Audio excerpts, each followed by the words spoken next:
आपका व्यू लेना चाहेंगे, क्योंकि पिछले हफ्ते की तेजी या फिर कहें फ्राइडे की बहुत जोरदार तेजी के बाद आज यहां पर फिलहाल $12 की मुनाफा वसूली भी देखने को मिली है। 790 पर फिलहाल स्तर है। क्या लेवल्स या क्या रेंजेस यहां देखेंगे?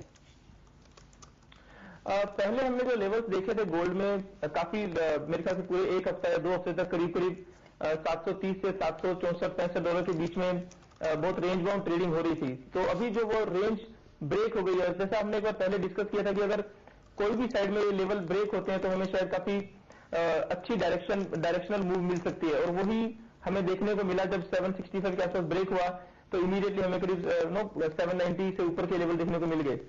तो मैं शॉर्ट टर्म में मान के चल रहा हूं कि जो पहले रेसिस्टेंस था जहां से ब्रेक नहीं हो रहा था, करीब 765 से 770 के बीच में अच्छा सपोर्ट लेवल रहेगा। सिंस आज आपने मुनाफा वसूली देखी है तो हो सकता है थोड़ा और करीब $5-6 का डाउन साइड पॉसिबल है, तो वो आपको देखने को मिले। बट मैं समझता हूँ कि जो डायरेक्शन है वो भी करीब एटलीस्ट 1 वीक 10 डेज के लिए क्लियर है, और हमें ऐसा मान के चलना चाहिए कि भावों में आने वाले समय में थोड़ी और ऊपर की तरफ देखने को मिल सकते हैं। अगर आप रूपी टर्म्स में M6 में देखेंगे तो 12,680-650 के आसपास बहुत अच्छा सपोर्ट लेवल है, और हम करीब 12,900 या 13,000 के आसपास का लेवल आने वाले कुछ दिनों में देख सकते हैं। तो व्यू इस बार काफी क्लियर होता नजर आ रहा है कि जो डाउन साइड है वो थोड़ी सी कम है, और हमें भावों में थोड़ी ऊपर जाने की संभावना नजर में आ रही है गोल्ड में, सिल्वर में और इवन क्रूड ऑयल में। चलिए, यहाँ पर मुंबई से एक दर्शक को भी शरीक करते हैं। सिंह साहब हमारे साथ फोन लाइन पर। नमस्कार, पूछिए अपना सवाल। आपको मेरी आवाज सुनाई दे रही है? हेलो जी, अपना सवाल पूछिए सर। हाँ जी, मैं सिंह जी बोल रहा हूँ। मैं 12,000 पे फरवरी का गोल्ड जो बेचा हुआ है, तो क्या करना चाहिए मुझे?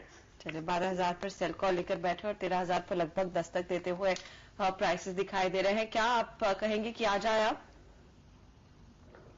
देखिए, फरवरी का कॉन्ट्रैक्ट अभी 12,700 के ऊपर 12,750, 700, 800 के बीच में ट्रेड हो रहा है। जैसा मैंने अभी थोड़ी देर पहले कहा, अगर हमारा व्यू है कि बुलिश है और हम एक्सपेक्ट कर रहे हैं प्राइसेस थोड़ा और ऊपर जाने की। दूसरा, रूपी में भी अभी ऐसे आसार नजर में नहीं आ रहे हैं कि हमें रूपी में कहीं किसी हद तक थोड़ा एप्रिसिएशन नजर आएगा और उसका इंपैक्ट हमें रूपी प्राइस में देखने को मिले। जिस प्रकार से आज हमें मुनाफा वसूली देखने को मिली है, तो करीब $5 से $10 और अगर डाउन साइड देखने को मिलता है, करीब $780 के आसपास अगर गोल्ड आता है, तो वहां पर मेरे हिसाब से इनको अपना पोजीशन काट लेना चाहिए। थोड़ा लॉस होएगा डेफिनेटली, बट मेरे ख्याल से बुक कर लेना चाहिए, और अगर ये चाहे तो वहां पर इनफैक्ट बाय भी कर सकते हैं, ताकि जितना थोड़ा लॉस है वो शायद रिकवर हो जाएगा। बिकॉज फरवरी का वायदा मेरे हिसाब से 13,000 से ऊपर जाने के चांसेस ज्यादा है बजाय कि वापस 12,000 आने के। जी, तो सिंह साहब आपको डबल बाय की राय वहां पर है अशोक जी की तरफ से। एक और दर्शक का सवाल लेते हैं। वैभव दया रमानी अब हमारे साथ भोपाल से फोन लाइन पर है। वैभव नमस्कार, आप सोने में क्या निवेश किए हुए हैं? मैंने सोना 710 पे 12,710 पे फ्राइडे को 3 बड़े लॉट गोल्ड के शॉर्ट किए हुए हैं। 12,710 में उन्होंने बिकवाली करी है। अशोक, आप कह रहे हैं $5-10 की और मंदी यहां से आ सकती है, तो पोजीशंस होल्ड करें? देखिए, इनका प्रॉफिट टारगेट क्या था वो तो अपने को अभी फिलहाल इससे आइडिया नहीं लग रहा है, बट मैं ये मान के चलता हूं कि इन्होंने अगर शॉर्ट किया रहेगा तो शायद करीब 100-150 रुपए के आसपास का प्रॉफिट टारगेट रखा रहेगा। अगर हम लोग करीब $5 से $8 की मंदी एक्सपेक्ट करें, मींस जो अपसाइड प्राइस है उसमें वापस करेक्शन एक्सपेक्ट करें, जैसे मैंने पहले कहा कि अगर 780 के आसपास में मिलता है तो $10 का ही मूव मिलेगा, जिसका मतलब करीब 100 रुपए के आसपास आपको डाउन साइड देखने को मिलेगा। देयर इज ए पॉसिबिलिटी कि इनको लॉस बुक नहीं करना पड़ेगा, थोड़ा बहुत कॉस्ट टू कॉस्ट या मार्जिनल प्रॉफिट में अपना ये ट्रेड बुक कर सकते हैं, क्योंकि हम ऐसा एक्सपेक्ट कर रहे हैं कि वहां पर वापस सपोर्ट मिलेगी और हो सकता है हमें दोबारा से अपसाइड बाउंस देखने को मिले।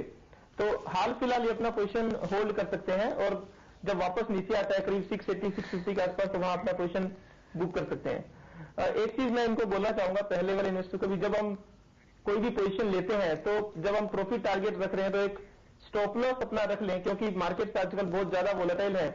तो अपना रिस्क रिवार्ड रेशियो डिसाइड करके समझो रफली 1:2। अगर आप 200 रुपए का प्रॉफिट टारगेट कर रहे हैं तो 100 रुपए से ऊपर ज्यादा उसमें लॉस ना करें, बिकॉज आजकल 200-300 रुपए का मूवमेंट बहुत फास्ट हमें देखने को मिल रहा है।